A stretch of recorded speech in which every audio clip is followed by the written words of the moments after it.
Hello, hi, and welcome to EmpathicFire. I am your reader, Jay. These are going to be general messages for the sign of Aries for the month of August 2018.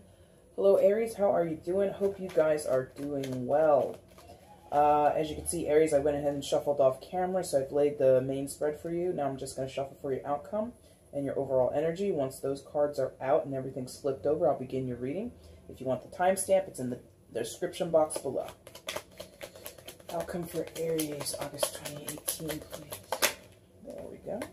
Bottom of the deck is the overall energy. And like I said, once the cards are flipped, we'll start the reading. Wow, look at this.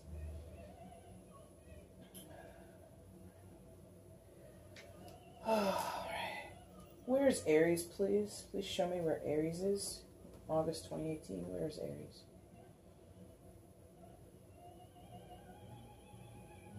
Here? Is that right? Yeah. Right here? Here. Where? Please, where is Aries? In August, where is Aries?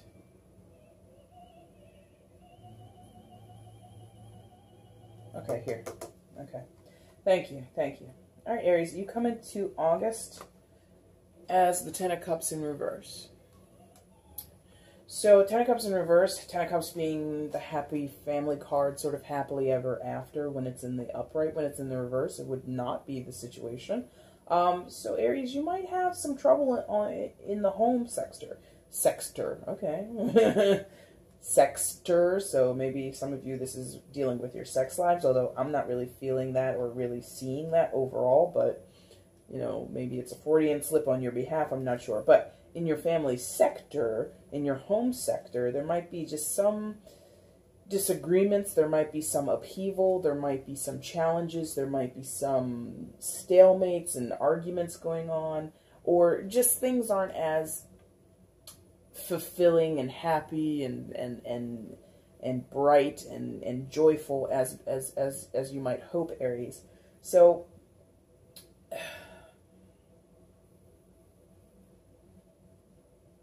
it could also be for some of you like there's this attachment to this feeling or this attachment to this ideal of a happy family and you just have never achieved it. So that could be some of you might be single or recently single. Maybe you were dating for a long time and then, you know, you split up. And so now you feel as if this happy family thing can never happen for you. You feel disgruntled about it. You feel defeated about it. And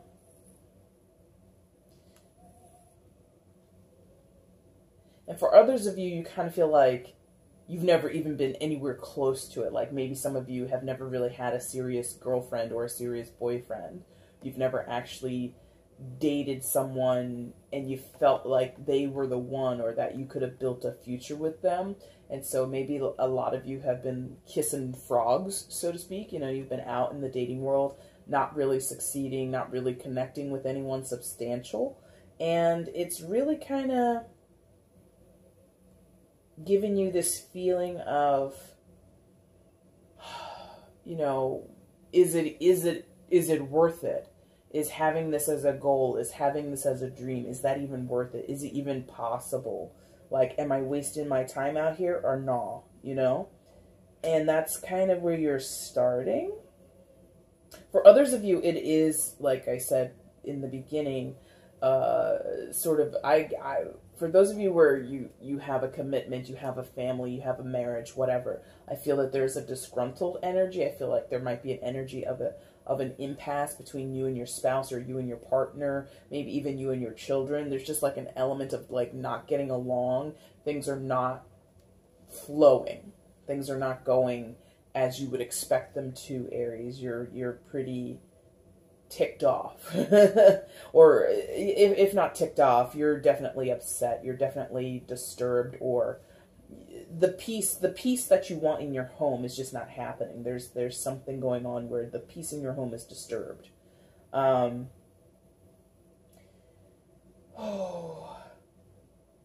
okay. Yes. Okay, and that's that. Okay, thank you. All right. So for those where the peace in your house is disturbed,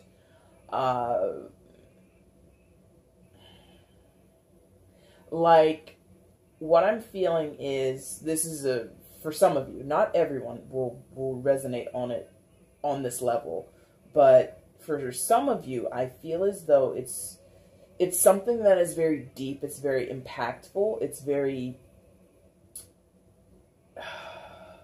strong. This rift or this disagreement that's going on, it's very strong, it's very powerful, it's very, very heavy. But the approach or the acknowledgement is very light. So what do I mean? So if this is between you and a spouse, you guys may have been fighting about something recently. You may have a huge disagreement about something to do as far as like next steps, moving into a new home, starting a family, or, you know, plans for the kids in school, whatever it is, you know, big life moments, big life changes, right? And you have had a disagreement about it. You think one thing, Aries, your partner or your spouse thinks another thing, and you guys just can't come to terms with this. You can't come to equal terms on this. You can't negotiate, you can't compromise. Either you're not willing, they're not willing, you're both not willing, or there's just this disconnect going on there. And that's a huge thing. Like I said, the feeling is that it's significantly heavy. It's very hefty. It just, you know, you wake up to it, you go to bed to it. This feeling of this weight. But the acknowledgement is light. The acknowledgement is light. Meaning, I think you, Aries, might be coming to this realization a little bit behind your partner. Meaning your partner has sat with this heavy energy and how much it's been hurting the family or hurting your guys' relationship. Or it's just been, you know, it's killed your sex life. It's killed your social life with each other. You don't even want to converse with one another. It's like to your partner, and it could go either way since it's a general reading, but this is how I'm feeling it, is like your partner has been sitting with this for a long time, and you, Aries, have either ignored it before or just haven't realized how deep it was or how much it was affecting them, and in turn how much that was going to affect you, because of course it takes two to tango. It takes two people to enjoy a movie together, let alone anything else in a relationship, right? So your partner is steps ahead of you, and going back to the acknowledgement, like it's light. You realize it, you see it, you can now acknowledge that this is serious, it's very, very impactful on both of you, but your acknowledgement is sort of like a, okay, all right, accepting, like, I see it, okay, fine, I see it, fine. Like you're relenting, like you're agreeing with them that things are terrible. You're agreeing with them that things are really hard right now, or it's hard to find a balance between you. And you're just like, yeah, I know. Okay, I see it. And again, it could go the other way. It could be your partner says that to you, Aries, but whoever it is, the other person is like, what's going on here? What do you mean? Like, that's all you're going to say about this? Like, we have to get over this issue. We have to figure out a solution to this problem. Like, we're sitting here, our whole world is turned upside down. We have to find a solution. We have to find a resolution to this. And the cool, you know, too cool for school response of, yeah, I know, is not going to cut it. And so basically, there's two separate minds in this household. And there might be children involved again, because the Ten of Cups is the happy family card. There aren't any pages on the board here, so, but there is the Empress, so maybe. But regardless, there's two separate teams here, or two separate minds here. Team A, Team B. Team A is here in the Chariot. And just because it's Team A doesn't mean it's first or anything like that. Like, it's a hierarchy. It's more of like, I'm just going where the energy is pulling me. So Team A is or team A or the person's mind.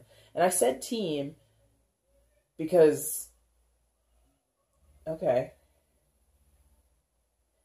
for some, there might be children who are like of an adult age or like teenagers, like not like little kids that need to be protected and don't really have much awareness of this situation. You might have teenage children or adult children who are very aware of the dissension in the household. So that's where the team thing comes from. Now, for team A or person A, their attitude is the Chariot. Card of Cancer, so there might be a Cancer involved who is significant in the storyline, but it doesn't have to be that way. The Chariot is like this get up and go energy. It's an energy that says, all right, given the situation at hand, given all the elements at play, I need to make something work out here because I can't stay in this place. I can't stay in this situation. I can't sit still here. I have to get things moving. The Chariot is a very determined energy, and the Chariot is sort of like a champion over adversity, right? Because the two sphinxes, the black and the white sphinx, right? You have to marry those energies. You have to get these two divergent energies, these two polar opposites to work together in your favor, to carry you out of a situation or carry you towards a destination that you choose, right? So person A, team A is kind of like, okay, well, let's just scrap it. And I'm saying it flippantly because, again, I think I'm in your energy, or I'm in whoever's energy of, okay, sure. The acknowledger, the one who's like, yeah, I see it. And is kind of like flippant, is kind of like not really going further than to say, I acknowledge that things are crappy. Okay? And that's the tone of that I'm getting so far in the reading, is someone is just like, yeah, I know. And they own it to a point, that they own their side of the situation to a point, and they acknowledge the damage that's been done, or the strife that comes along with what's going on. But it's very interesting. So anyway, the Chariot is someone's position that says, you know what, I don't see a solution here, I need to leave. Or I think that there's a certain solution, let's go towards it. So either one. Either I'm just going to leave the situation and wash my hands of it, or I want to go towards a specific destination, a specific solution that I think will help this problem out. Okay? And I'm feeling it's more, if I'm honest, I feel it's more the former. I feel it's more the person or the team A, person A, is like, look, this is done. Stick a fork in me, stick a fork in it, stick a fork in you. It's all done. All this is donezo. Okay? And the Chariot is not an abrasive energy or a destructive energy, but the Chariot is a quick energy. So there's like this feeling of, I don't want to drag this out. I don't want to fight. I don't want to do anything that's going to cause more disruption here. I just want to leave. I just want to break out of here. I just want to get over this or whatever. So there's this feeling of swiftness, of quickness, but not in a Knight of Swords way where it would be destructive. You know, or a tower, where towers happen usually very quickly, very in a very distinct moment, and the outcome can be quite destructive. Chariot's not super destructive. So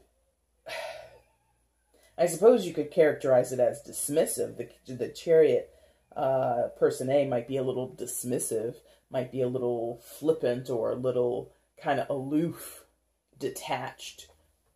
And that, again, is because the Chariot, whoever is sitting in this Chariot energy, they've decided, I don't want any more of this. I can't handle it. I don't see a solution here. I'm out.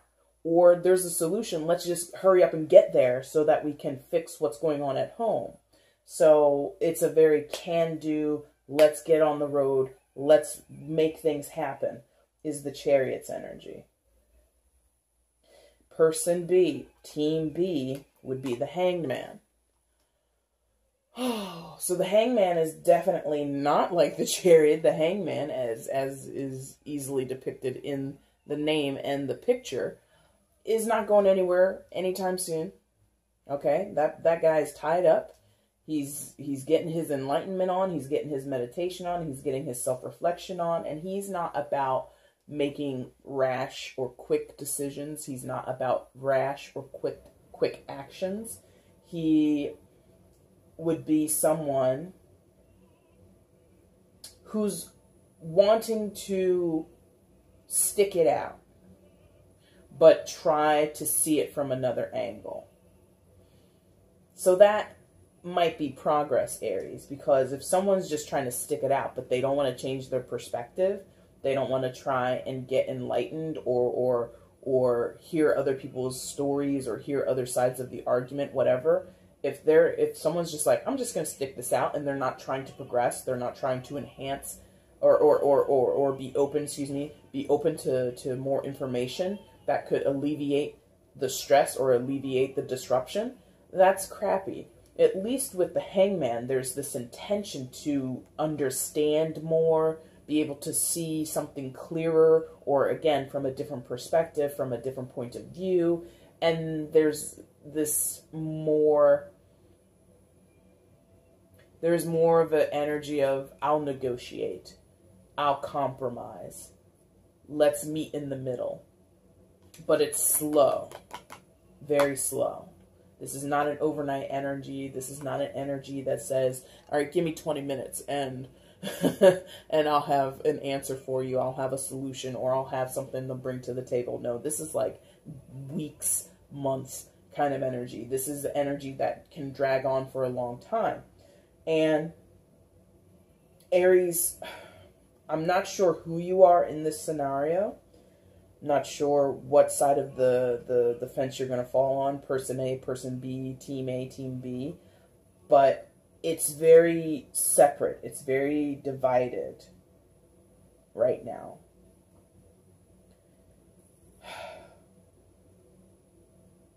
Ooh, okay.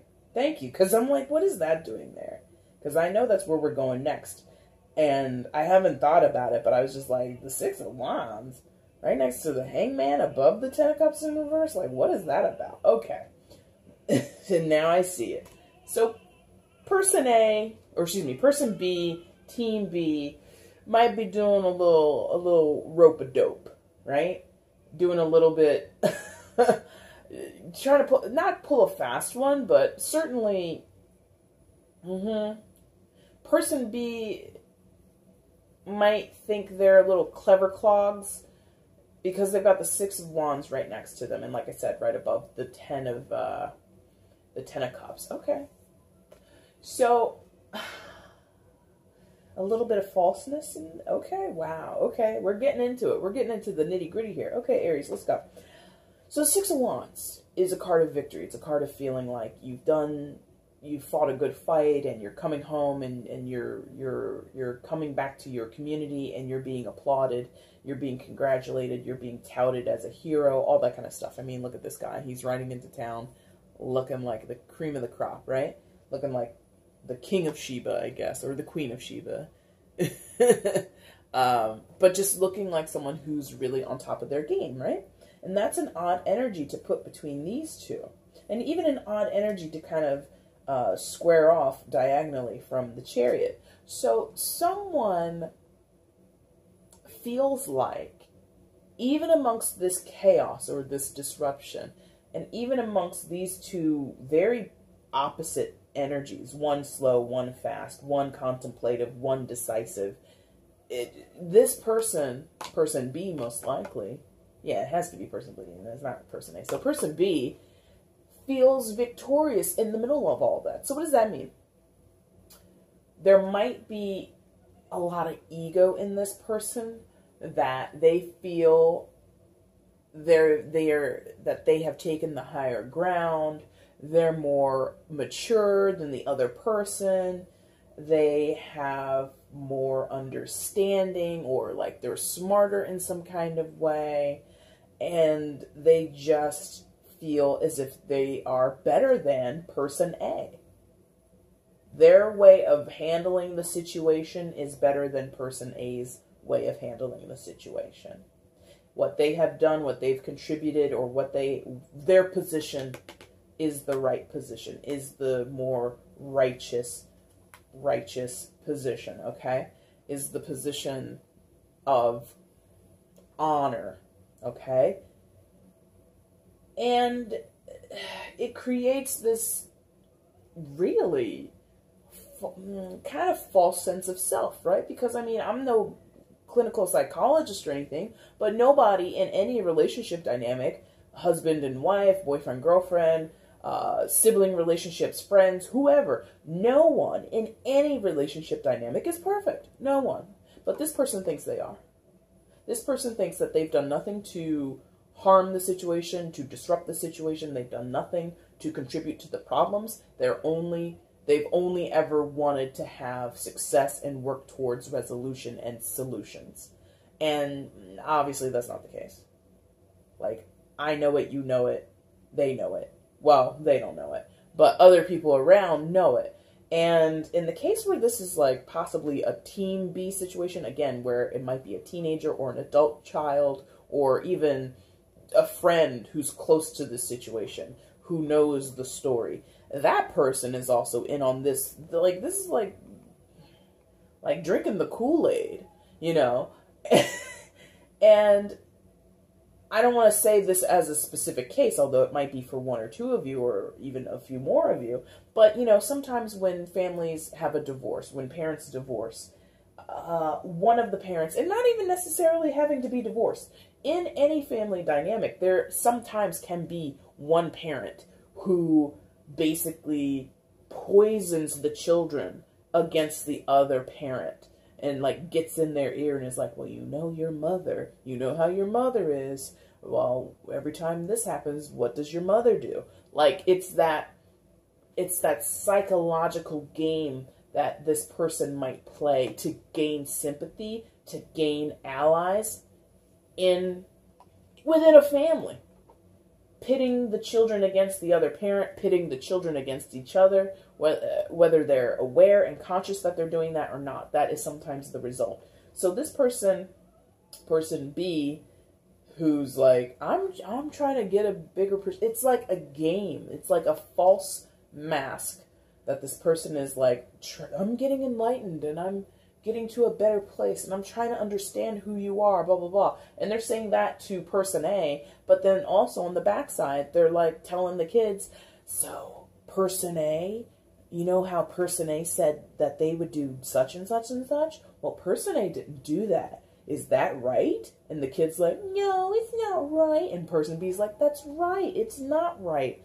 You know, it's like, oh, it's like a coaxing. It's like a coaching situation going on. If this is dealing with kids. If it's not that, then this person is rope-a-doping with the other adult. So person B is sort of doing like reverse psychology. They're saying one thing to person A's face, but then doing another thing. They're making false promises, or rather, they might be getting away with making promises because this is the face that is out in front. I'm trying. I'm changing my not my beliefs, but I'm changing my standpoint. I'm working really hard to come to a greater understanding of what's going on between us, blah, blah, blah. Stalling for time. Because again, what I said was the Chariot is a quick energy. It's like, let's go, I want out, or let's get going and towards a solution. And the Hangman's like, let's think about it for a while. Let's meditate on this. Let's just stew on that. And that stall tactic makes this person feel victorious because it allows the cycle to continue. Person A can't leave if I keep saying I'm going to work on it. If you, Aries, are person A, and you're like, listen, I need you to work on this in this relationship, or I need you to do this around the house because I can't do it all by myself. And person B is like, I got you. I'm going to do it next week. I'm going to start making these changes next week. And you're like, okay, we'll have a nice weekend, blah, blah, blah, blah, blah. And then the weekend goes, and the next week comes. And you're like, Monday, the change hasn't happened. The different behavior hasn't happened. Tuesday, nothing happens. Wednesday, nothing happens. Thursday, you check in. Hey, it's Thursday. Are you going to start doing what we said, what we both agreed you would start to do? Are you going to change what we both agreed you were going to change? And person B is like, yeah, I am. But the week's not up yet. Just give me some time. So then you're like, all right, that's fine. And then it goes to Friday. And you're like, so what's up? It's Friday. It's the end of the week. The weekend's coming. And I was expecting to see results. And then they might give you a little sob story of, you know, I hear what you're saying. Not even a sob story. They might stroke your ego a little bit. Or they might try to make it seem like they just keep coming back to this conversation of, I see what you're saying. I'm going to do better. Just give me a chance. And you're like, okay, here's a chance. And here's another chance. Or Aries, you might go and distract yourself with something else. Or if it's, again, it might not be you, but whoever person A is, they might not even interact so much with this person every week, giving a check, like going and checking up on their progress. They might busy themselves with other things. Or if it has to do with running a household, I can't, if you've got kids in the house, I can't check up on you every day. We've got 3 kids. Like, I got to run around chasing after them, getting them off to school or summer camp and baseball and their after-school sports, or not after school, but their summer programs and all that kind of stuff. And I got to get them ready to go to school.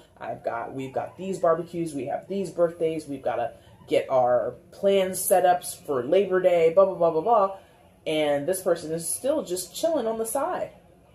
Not participating, not changing, not fulfilling their promises, etc., etc. And they feel victorious because the cycle continues. And some people are like that. Some people are like, I'd rather you be miserable right alongside me than for me to be miserable by myself. Or I'd rather share my misery with you. You know, it's just like some people are like that. Like, even to be around someone. And okay, yes. Wow. Okay, very specific message. Thank you. For some of you, Aries, it's either you or your partner, but one of you is so dependent on the other energetically. Energetically, you're so dependent on the other person that even though you know that other person really can't stand you, is really too through with you, is like beyond over you, beyond over the relationship, beyond over any chance of making things right or getting back to a certain status quo, they still want that connection. Even though it's a busted connection, it's not happening. It's not progressing. It's not getting better. It's not healing. It's not breaking apart completely. It's held together by a thin thread, and they are so enamored and attached to that connection. They're just like, but we're still together. We're still married. Well, these kids, they're not 18 yet. So, okay. And it's like the vision I got was one person sitting next to another one, being quite content to sit there, watching a movie, eating dinner, whatever, and they're just like sitting there, going about their business, cutting up their steak, you know, clicking the different channels, and the partner is just throwing daggers with the eyes, daggers, ice stares of and looks of disgust and contentment. Or contempt, excuse me, not contentment, contempt. So the divergence, well, I mean, I don't know why I hit that because, well, whatever. Oh, that could be it. Yeah, okay. I'll talk about that in a second. But there's like this divergent energy, just like polar opposite, not connecting, not on the same page at all, probably not even in the same book. And I tapped over here because I think, going back to person A, that could be what's going on with person A. Person A might say, you know what, we're married. or we've been together this many years, or yes, the kids are still underage and we should, you know, try and make this work. So their goal, like I said, because the Chariot isn't always about, I need to leave, I can't get out of here fast enough. Sometimes the Chariot is like, I want to go to the next step or get to the next destination because it's going to progress my life in a certain way. So this person, where I went like this, might recognize the differences between the two partners, how divergent they are, how the energies just aren't mixing together correctly. And they want to marry those two energies still. They want to save the relationship. They want to save the dynamic between the two people, or the two teams, if it's, again, more than just the parents. It might just be the parents and like some kids, you know, having different opinions or different positions in the house. Oh boy, very, very thick energy there. Very thick. Now, Aries, I think I did a reading for you in July, and I'm pretty sure you guys had a triplet, and I'm doing these for August, obviously, and only one has come without a triplet, so I guess the triplets are here to stay. We're going to see. Anyway.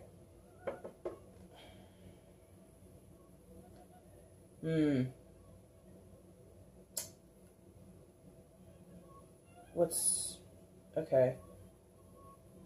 Who's this? It's what it was. Oh my god, I'm sorry. I didn't mean to laugh like that, but the way that was audibly in my mind, that's what I laughed at. I apologize. Okay. That's what it was. Alright. So, Aries, I just think this is like a backstory to what we just discussed, where this relationship started out here, but now it's here. And it is very family heavy, but you know, just for the sake of it being a general reading, it doesn't have to be like you and a spouse. This could be you and like your parents, or you and your siblings, like your adult siblings, like they have their life, you know what I mean? Like, the happy family thing doesn't have to be a spouse and some children. It can resonate in other types of relationships that are family dynamics, or within a family dynamic or a family structure. Just want to throw that out there. But anyway, this relationship was at some time very beautiful. Wish come true for some of you or some of your partners. Got the Star and the Empress card. Star card, card of Aquarius, so some of you might have an Aquarius of significance in your life. And the Empress card being ruled by Venus, so that would be Taurus and Libra. So there might be a Taurus and Libra of significance in your storyline, but none of those zodiacs have to apply. It's always about the energy of the cards. And the Star is like wishes come true. When you wish upon a star, you know, that whole thing. It's also about healing. It's also about having clarity and balance in a situation. It's also being very aware of sort of the negative things, the negative emotions, the negative thoughts, the negative self-talk, or the pain from the past, and being able to pour it out. Because you see the, I suppose she might be a maiden. I don't really know. But she's pouring that water out. She's emptying the vessel, and that's where the healing comes in. So it's having awareness of what brings you pain and discomfort and sadness in your life, and what angers you, what frustrates you, and being able to release it as an act towards healing, as an action towards healing, okay? And again, the Star card is about those wishes coming true. So someone wanted to transcend, someone wanted to transform their lives in the past. They wanted to become a better person, a calmer person is something I'm getting. Someone who isn't so hot-headed, isn't so boisterous or loud or mean or like aggressive. Somebody wanted to calm down. Somebody wanted to be able to stop and smell the roses or appreciate more in life. I'm getting that somebody had a hard life, and that's what made them a hard person or a mean person or an angry person. They had a rough upbringing, or they had a rough go at it in their young adult years. Maybe they got in with the wrong crowds, that kind of thing. And then with their wish, they wanted to be reformed. They wanted, in some cases, to be reborn. So some might have gone through that, a religious rebirth. Okay, so you might be talking about somebody who is born again, right? And if not that, just someone who comes to a more calm and peaceful place from like some spiritual center in their body, from a soulful place inside of themselves. So that's for someone out there where you, Aries, or your partner is like that. And this wish to be better, this wish to be calmer and more peaceful, or to have that in the vicinity, in the proximity of this person's life, is partnered with the Empress. So the Empress definitely has domain over that whole thing, or excuse me, over those ideals. The Empress would definitely be aligned to peace. She would be aligned to calmness and beauty. Absolutely aligned to beauty. This person before had ugly experiences, had ugly things or ugly people around them. Not like physically ugly, but ugly from like a spiritual place, from a soulful place. And the Empress is not into that. The Empress doesn't live in that world. The Empress doesn't roll with people who are ugly. Okay? Again, from a spiritually centered place, from a soulful place. The Empress is only interested in people who have beautiful spirits, or not even only interested in, but just like naturally gravitates to and naturally has around them beautifully spirited people. Beautiful homes, beautiful cars, beautiful clothes, very luxurious, the Empress is. And again, it doesn't have to be in those like literal terms of actually a beautiful home, like a big mansion or something, or like a huge condo. It doesn't have to be. It could be a really small home, but it's beautifully decorated, or it's clean, or, even if everything in the home was like bought at Walmart or Kmart, or, even stuff from like Goodwill, the Empress then would put the time and the care and the effort to making it look a certain way. Even if it isn't expensive, the Empress would make it look expensive. Does that make sense? So this isn't like limited to like the top 1% of Aries experience. You know what I mean? It's not about necessarily that economical status. It's really about the tone of the home and the tone of the people that the Empress associates with, and the tone of the Empress herself. So in the past, that's what was going on. It was the meeting of, possibly the meeting of opposites. Opposites attract, right? Where, whoever was in the Aquarius, or excuse me, in the star energy, that person was going through a metamorphosis. Okay? They were transforming. They were transcending their past. And they came across the path of the Empress, and the Empress sort of was their wish come true. Look at this beautiful creature. Look at this beautiful man, this beautiful woman who has all their stuff together. They have lovely taste in music and food. They've got great friends. They're really cultured. They're really smart. They're really just attractive. They're sexy. I'm in love. And that's great. Because the Empress also is not really going to welcome in anyone that she won't have that affinity for as well. So everything that I just said, the Empress was saying about the person in the star card. It was like a mutual, like, hey, let's get together, okay? But it developed to this point where there's something happened. I don't know what, or the other person knows, but somebody out there who's closer to the situation knows. It ended up in this Five of Pentacles energy. And the Five of Pentacles is about feeling as if you're out in the cold, you've been shafted, you've been abandoned, you've been thrown out, you've been tossed to the wayside, or the circumstances of life have removed your solidarity, or removed your creature comforts, has removed your ability to be independent and to be strong and to be abundant, right? There's a lot of lack mentality in the Five of Pentacles.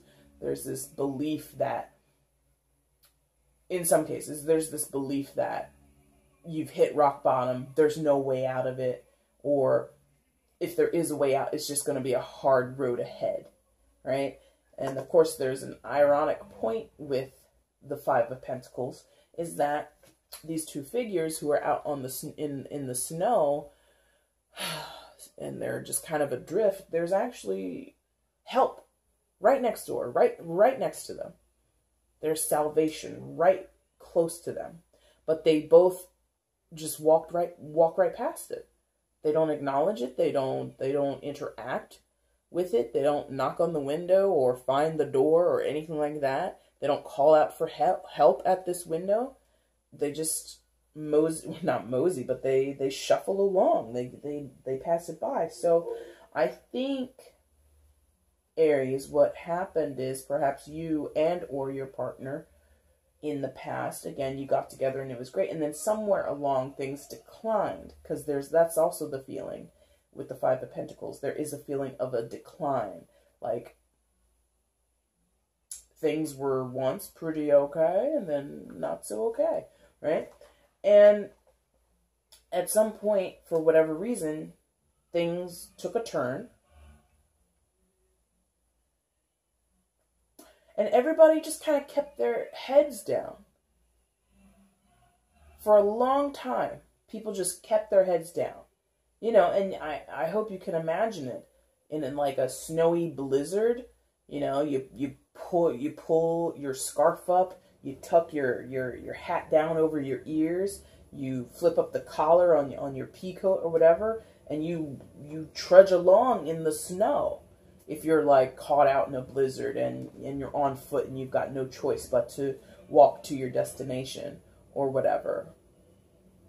And when you do that, you don't usually have eyes up in the middle of a snowstorm, a huge snowstorm.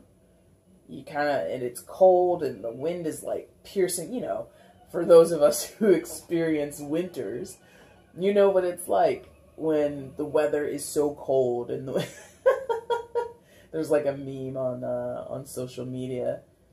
Why do I live where the wind hurts my face? Like, that's what it's like when you experience winter in places that have a winter, right?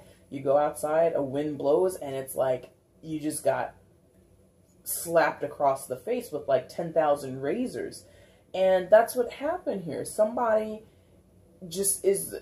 Two people are just shuffling along in this very painful, very cold, very blistery situation, despite having salvation or some kind of sanctuary nearby.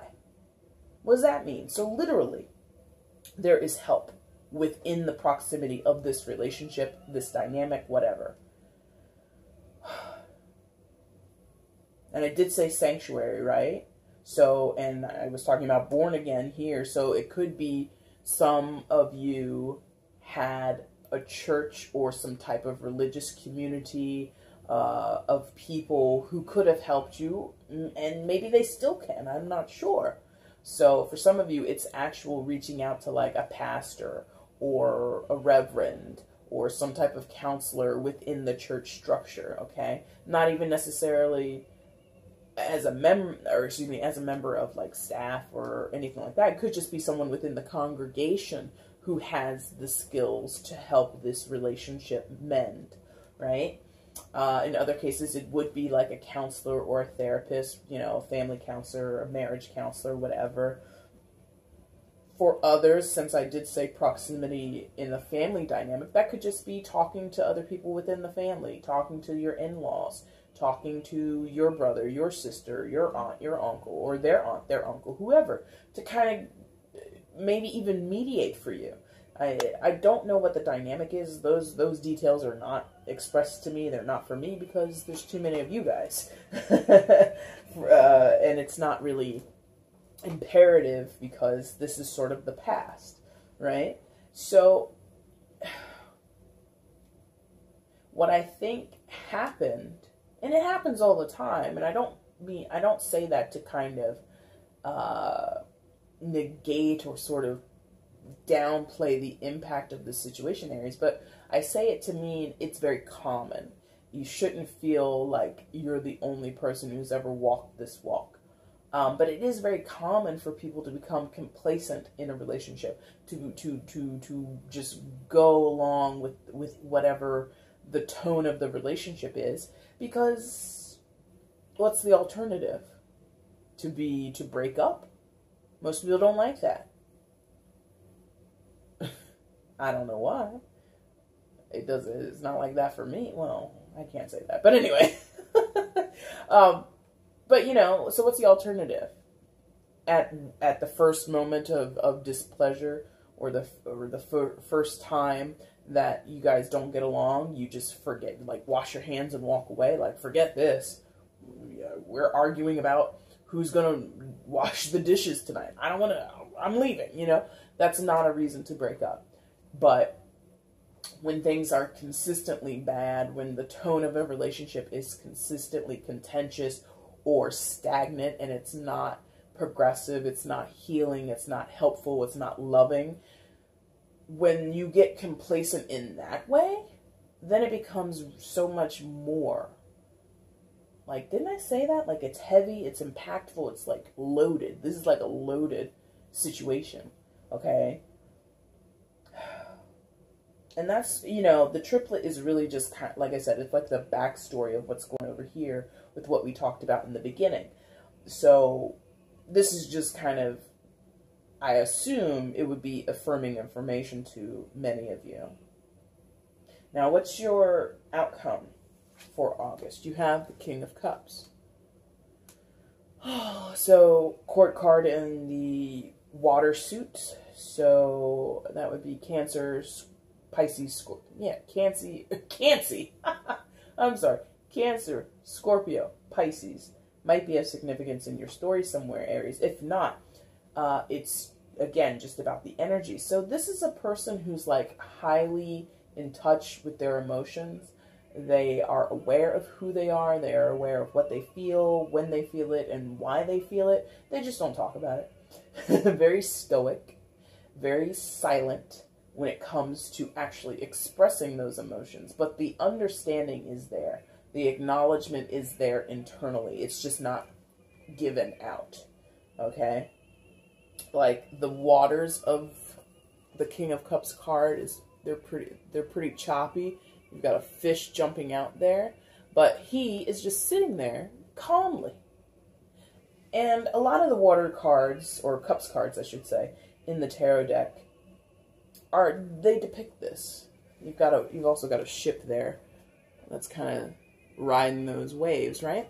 So the cups cards, excuse me, often depict this crazy waves of water, like the two of no, not that. Oh, that's the Pentacles.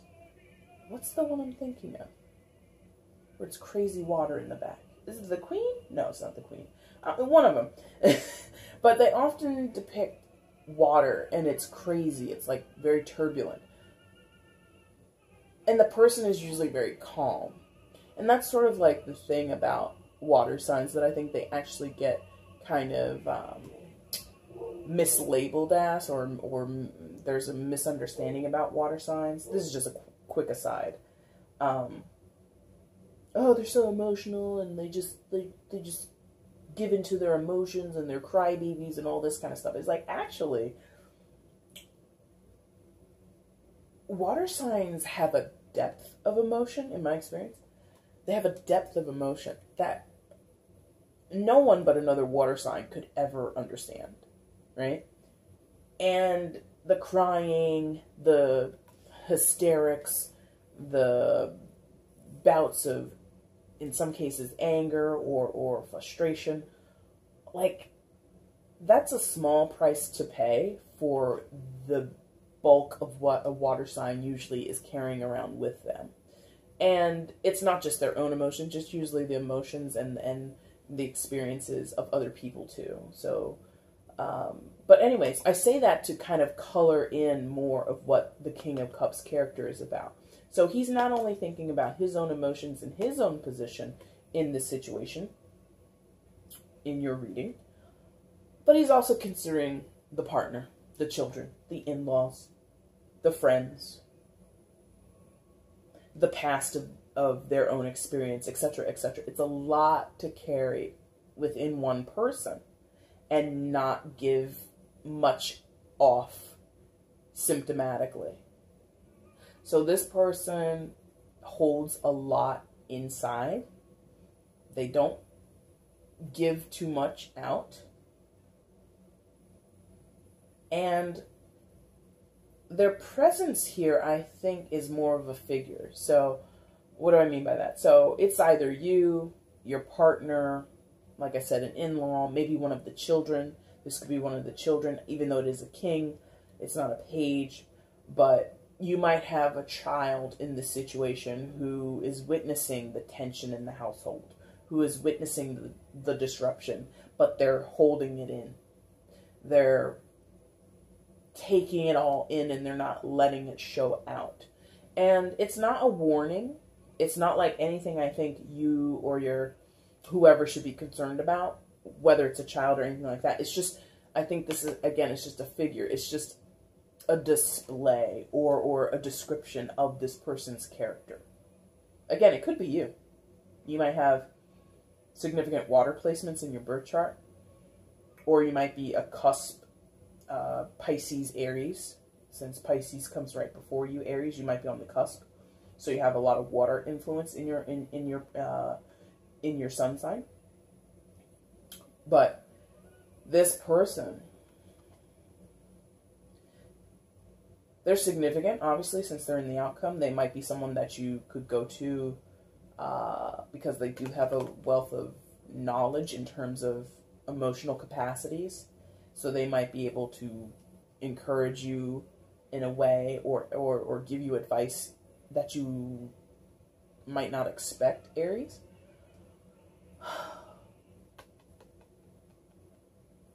They care, this person. They care about the situation at hand. They care about the relationships that are involved here.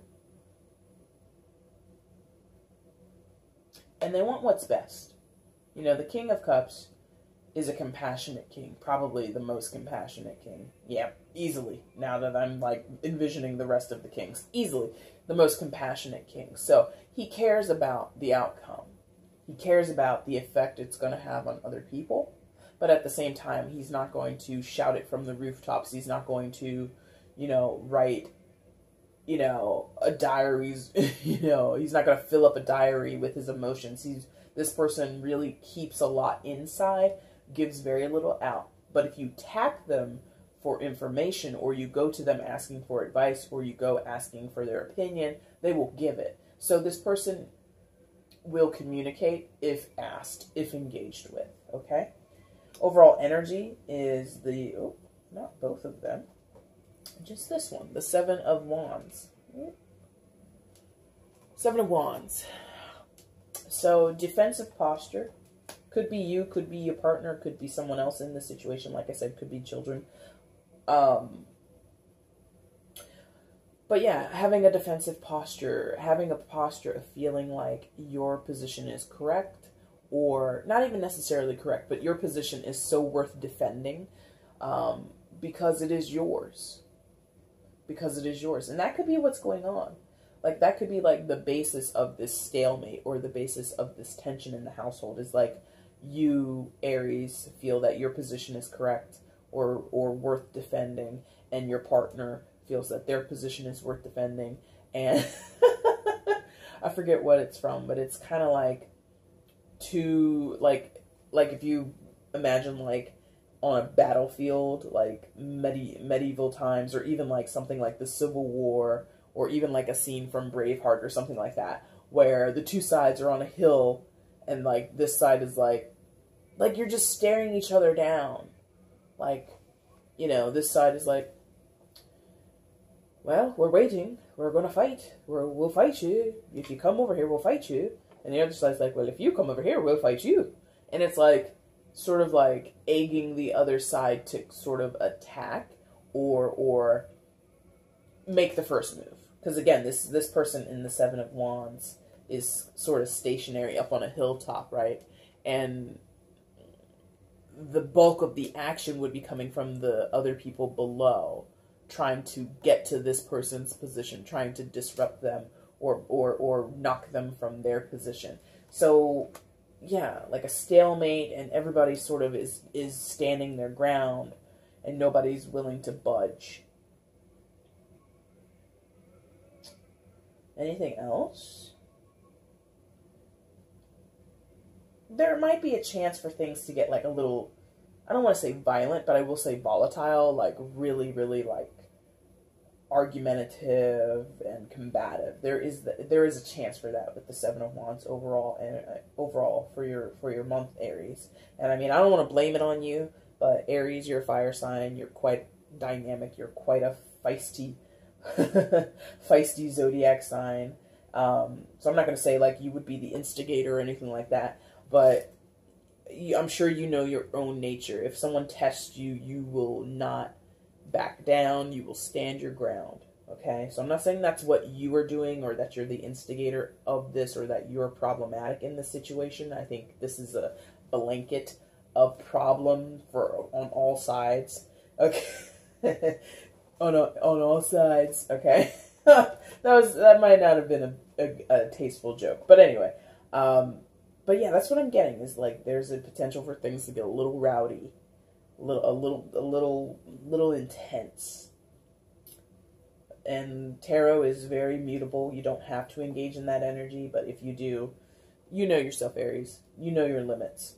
Handle yourself with dignity and respect. That's all I could say. All right? All right, Aries, I thank you for watching up until this point. If you like what you saw, hit that like button. It looks like that.